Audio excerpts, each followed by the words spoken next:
Muy bien, hablemos de endometriosis. Endometriosis es un cuadro clínico que en la parte anatomopatológica se conoce desde hace más de 100 años.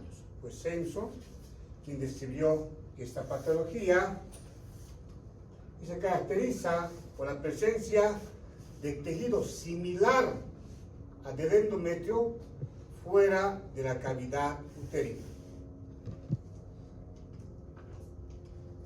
Este tejido endometrial aberrante, ectópico, patológico, responde al estímulo hormonal del ovario. Para comprender, yo tuve una paciente que me decía, mire, cada que yo tengo menstruación, me sangra la nariz.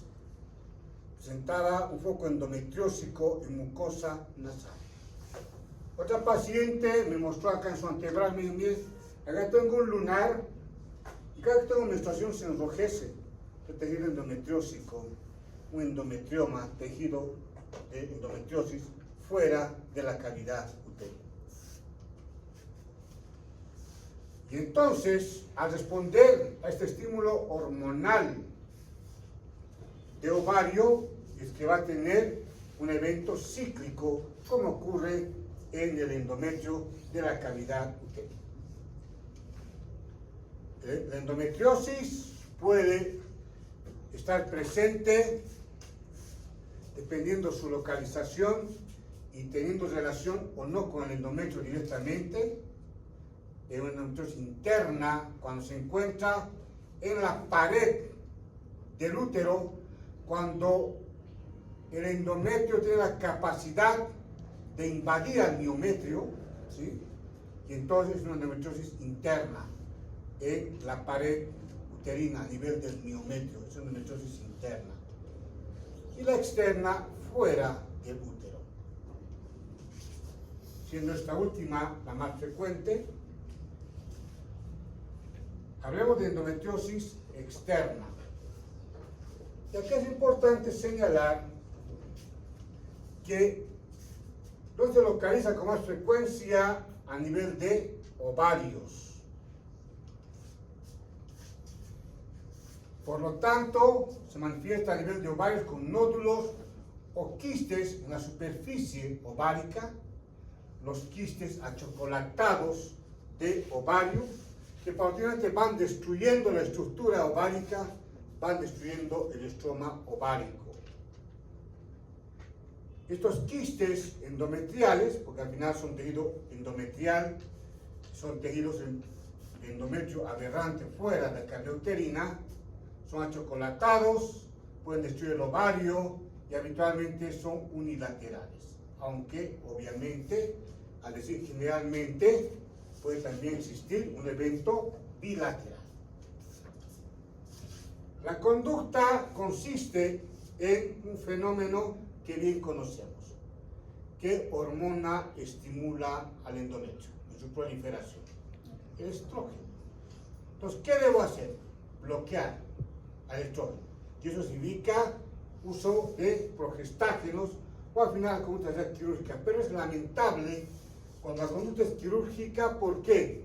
Porque significa realizar una oophorectomía, extirpar ambos ovarios cuando es bilateral, y lo único que logramos es adelantar el fenómeno climatérico de la menopausia en esta persona. Tuve acá una paciente de 19 años con un foco endometriósico severo en ovarios, que la única opción que se tenía fue obviamente realizar la oophorectomía. el ligamento uterosacro, que va de la cara posterior del útero, su nombre lo dice, al hueso sacro. También se localiza a este nivel. La teoría de Simpson señala que esta localización se atribuye a migración del endometrio por vía o por cavidad abdominal. Son nódulos de color azulado, son dolorosos. Está por demás señalar que la endometriosis es la principal causa de dolor pélvico crónico y de esterilidad en la mujer. Un adenomioma es cuando, además de existir miomas uterinos, los miomas son tumores habitualmente benignos que se originan del músculo de los vasos sanguíneos del miometrio. Una miomatosis más una endometriosis obviamente va a tener relación con un evento de endometriosis, en este caso externa. Se puede palpar en el fondo del saco posterior de vagina, este ligamento uterosacro, evidenciar ese dolor intenso que muchos confunden con un evento de un hemoperitoneo. Se trata esencialmente de una endometriosis en ligamento uterosacro. Tiene tendencia perforante este foco endometriósico, este endometrioma, son los términos que se manejan, con excitación peritoneal, que significa un evento de abdomen agudo. También puede haber formación de adherencias, bridas, sinergias entre el recto y los anexos. ¿Qué anexos? Trompas uterinas, ovarios. Tabique recto vaginal. Recordemos que la cara posterior de la vagina corresponde a la cara anterior del recto. Por lo que si afecta este tabique recto vaginal, estará afectando la cara posterior de la vagina y la cara anterior del recto. Esto muchas veces como una extensión de esa endometriosis entre lo que se ubica el útero y el sacro, el ligamento uterosacro. Existe infiltración del recto, hemorragia rectal cíclica, aquella hemorragia rectal, aquella rectorragia que tiene relación con sangrado menstrual, con la menstruación. Si se encuentra en vagina de manera evidente en la cara posterior, se manifiesta con pólipos vaginales endometriales que van a sangrar en cada menstruación, aunque no es fácil identificar por qué, porque la sangre menstrual sale por la vagina, o también puede existir coitorragia o cuando existe sangrado en una ducha vaginal, aunque lo habitual es que una dama no debe realizarse ducha vaginal. A la especuloscopía observamos lesión de color azulado en la cara posterior de vagina. Es fundamental que cuando uno hace un estudio, un examen especular, una especuloscopía, no nos limitemos a agarrar el espectro, introducir en vagina y llegar directamente al fondo de vagina buscando cervix. Vayamos visualizando paredes vaginales, porque muchas veces es un hallazgo casual, en el cual obviamente identificamos un foco endometriósico, un endometrioma, y la paciente dice, mire, con razón, yo cada vez que tenía relaciones sexuales tenía dolor, tenía sangrado. Entonces es importante identificar esta patología, muchas veces en el examen físico. Provoca dismenorrea, provoca dispareunia, la localización entre el recto vaginal de este foco endometriósico. Tabique recto vaginal también, en el recto puede haber adherencias y estenosis de intestino con hemorragia rectal cíclica. En luz intestinal puede simular un cáncer de recto. Es importante hacer una biopsia, identificar y determinamos de qué se trata. ¿Es un cáncer de recto o es una endometriosis en tabique recto vaginal? La conducta es quirúrgica, aunque es cruenta, porque definitivamente este tabique es quien va a separar el intestino con lo que significa la vagina. Ligamento redondo. ¿Dónde nace este ligamento? En los cuernos del útero. Va por la cavidad pélvica, ingresa al conducto inguinal y termina en los labios mayores. En todo este trayecto puede haber dolor que no siempre se determina el origen, la causa, y se trata de una endometriosis en el ligamento redondo. Los pequeños que pueden ser palpables, por ejemplo, a veces confunden con una infartación ganglionar a nivel inguinal y se trata de una endometriosis en ligamento redondo. Cuando ya son superficiales, son de color azulado y obviamente es un dato a tomar en cuenta para identificar endometriosis. ¿Cuál es su estructura? Definitiva, tiene elemento tejido endometrial, pero también hay que tomar en cuenta que el ligamento redondo es la aleta anterior del ligamento ancho. Si ustedes llevan anatomía, aquí llevan anatomía con el doctor Castellanos, seguramente hablaron del ligamento ancho, que tiene tres aletas, la aleta anterior que es el ligamento redondo, la aleta media que es el mesosalpinx, la aleta posterior que es el mesoovario. ¿Sí? Entonces, la aleta anterior del ligamento ancho es el ligamento redondo, por lo tanto afecta a toda la cavidad pélvica, en definitiva, al comprometer la aleta anterior de este ligamento ancho está afectando a toda la cavidad pélvica porque este ligamento va a dividir a la pelvis en una pelvis anterior y una pelvis posterior, donde obviamente el límite es el ligamento ancho. El ombligo también puede existir, coloración azulada con dolor e inflamación cíclica en cada menstruación, cambio de coloración, este foco endometriósico, este endometrioma. Puede existir sangrado cuando es muy superficial la lesión endometriósica. La hipótesis, el por qué ocurre este fenómeno, es la teoría de restos de tejido celómico, la hipótesis de metaplasia, por el cual existe este foco endometriósico a nivel del ombligo. Muchas veces cuando hay un trasplante, sobando la N, de sangre y restos menstruales desde cavidad peritoneal a través de linfáticos umbilicales. Es por lo tanto una siembra por vía hemática de tejido endometrial aberrante. Herida operatoria abdominal. Después de una cirugía puede existir existe la posibilidad de tejido endometrial en esta cicatriz de una cirugía, ya sea ginecológica principalmente, cirugía a nivel de útero, donde se ha ido sembrando tejido endometrial en la pared abdominal, o cirugía no uterina al existir focos endometriósicos en cavidad pélvica. Obviamente estos focos endometriósicos que contienen tejido endometrial aberrante pueden ser sembrados en lo que es la pared abdominal. Nódulos endometriales de tamaño considerable, con tumefacción, dolor, sensibilidad y hemorragia exterior cuando son muy superficiales en esta cicatriz de una cirugía uterina o no uterina.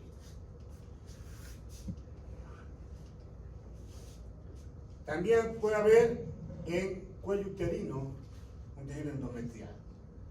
Y puede ser que esta presencia sea superficial o sea profunda en el cuello uterino, en el cervix. Superficial, en el cervix vamos a observar proliferación endometrial en la laceración del cuello uterino. Cuando estando con menstruación la paciente, se ve un procedimiento con el electrocauterio y se siembra tejido endometrial en el cuello uterino. Por lo tanto, nunca realizar ningún procedimiento por vía vaginal en tanto la dama esté con menstruación. Estoy hablando de menstruación, no estoy hablando de un sangrado uterino normal, que es un tema aparte, porque la menstruación es un fenómeno fisiológico en la mujer. La conducta puede realizarse con medicamentos en base a progestinas o progestágenos, bloqueando la acción del estrógeno. Cuando ya la lesión del cuello uterino es profunda o está en la submucosa, se observa debajo de la mucosa del cuello uterino una coloración azulada que obviamente va a tener estrecha relación con lo que significa ese tejido endometrial aberrante que se presentaba en el tabique recto vaginal. De ahí puede prolongarse hacia el cuello uterino. no responde al tratamiento médico convencional, se realiza una traquelectomía, extirpación del cuello uterino. ¿Por qué ocurre este fenómeno de tejido endometrial fuera de la cavidad uterina? Teoría de regurgitación transtubárica de la sangre menstrual. Cuando existe agenesia vaginal, cuando existe útero rudimentario, cuando existe bridas adherencia, que sufrimos de Sherman en el tercio inferior del útero, la sangre, como no logra salir por vagina, se va por las trompas uterinas. ¿En qué caso hay agenesia vaginal? En el síndrome de Rokitansky-Kuster-Hauser, donde hay una agenesia vaginal útero rudimentario, es una de las causas. También otra teoría de metaplasia celómica, otra teoría difusión hematógena y la última teoría propagación linfática. Veamos la primera teoría, regurgitación transtubárica de la sangre menstrual.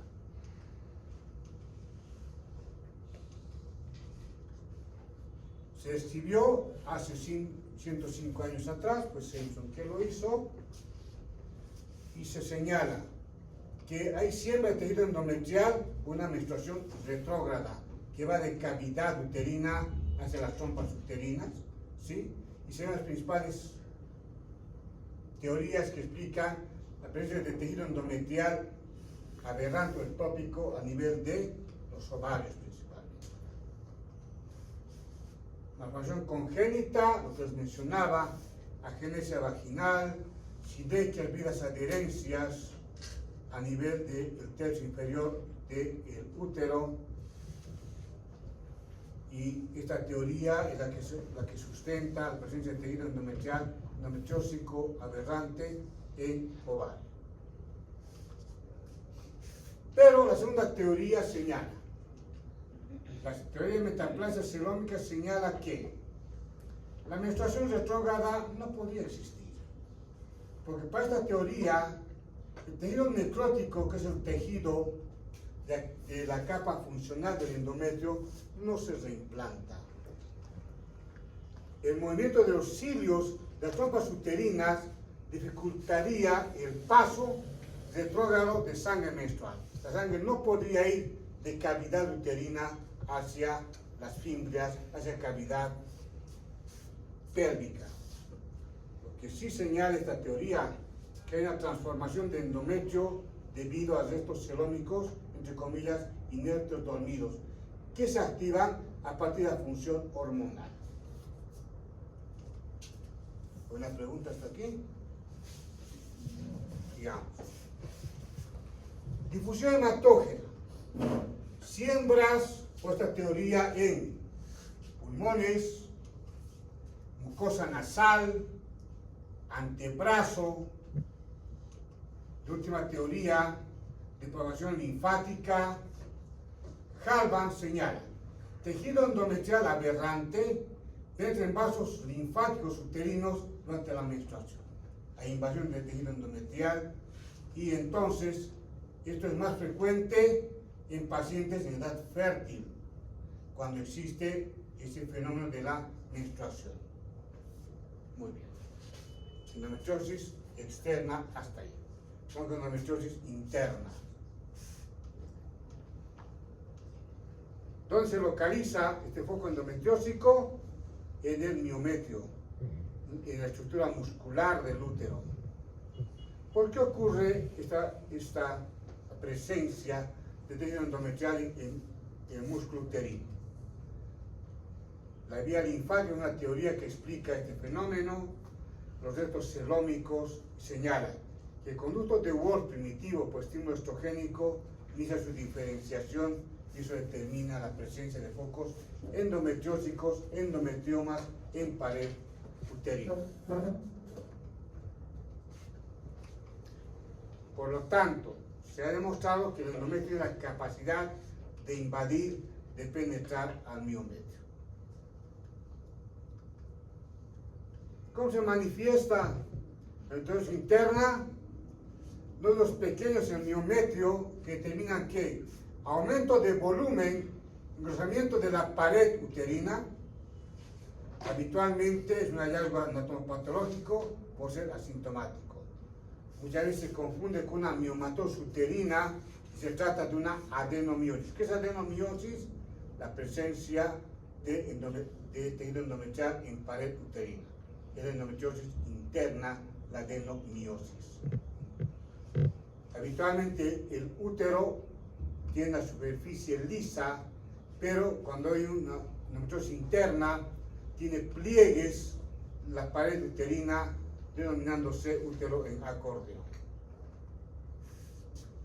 La mitad de las pacientes, 50% de pacientes con endometriosis interna, tienen endometriosis externa.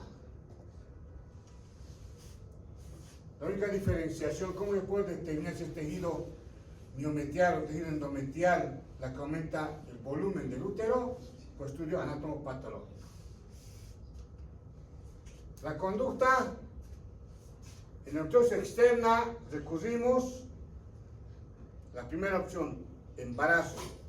La endometriosis es una causa de esterilidad, entonces muchas veces no se logra el embarazo. Uso de progestanos para bloquear el efecto estrogénico, dietilestilbestrol, que tiene que ver con el efecto antiestrogénico, metiltestosterona, que bloquea el efecto estrogénico, el danazol, la gestinona y al final la conducta quirúrgica. Aunque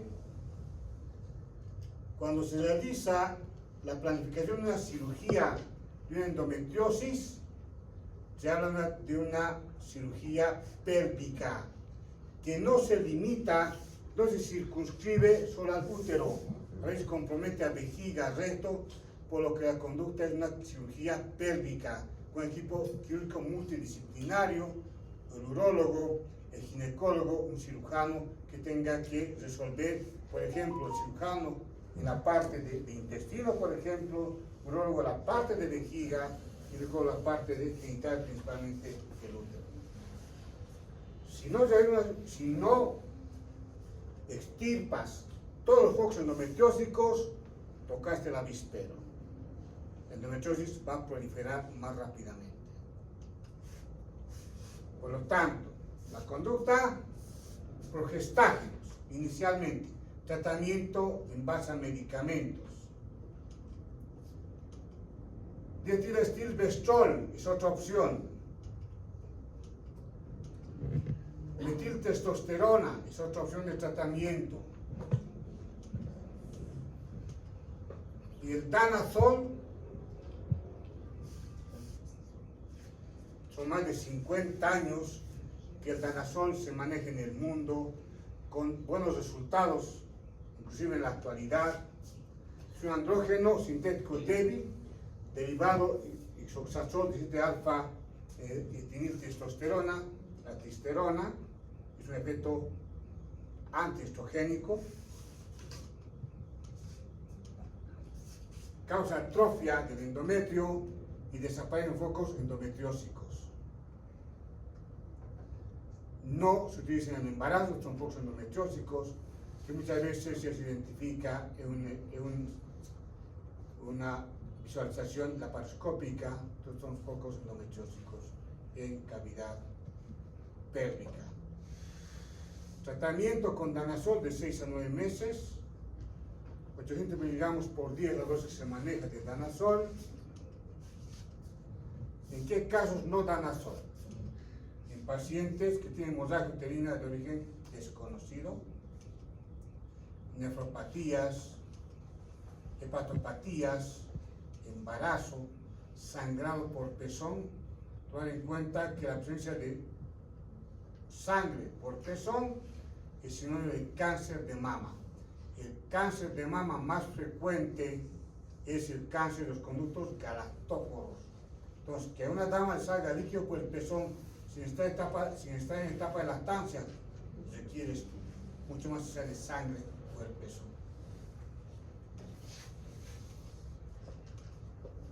¿En qué casos danazol? Paciente que no tolera otro tratamiento, lo señalé anteriormente, paciente que no responda a otro tratamiento o que esté contraindicado otro método, otro tipo de tratamiento. beneficio del danazol. Desaparece completamente, de manera completa, la dismenorrea, desaparece el dolor pélvico, desaparece la dispareunia y se restaura la fertilidad. Pocos endometriósicos.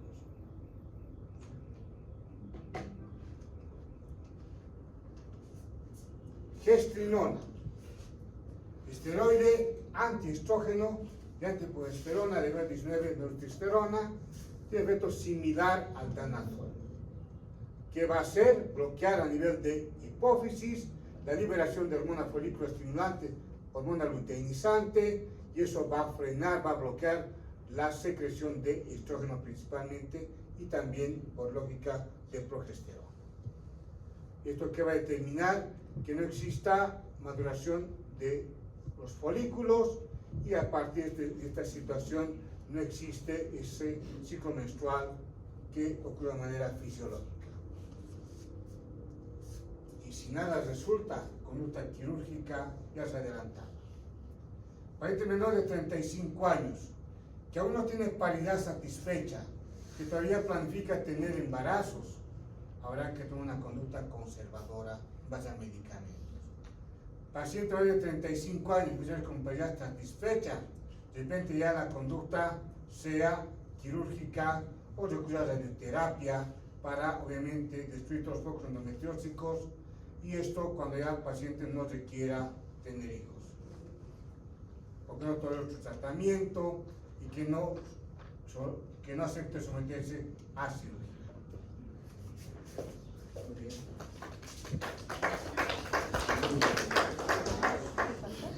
Quedamos acá en el siguiente día.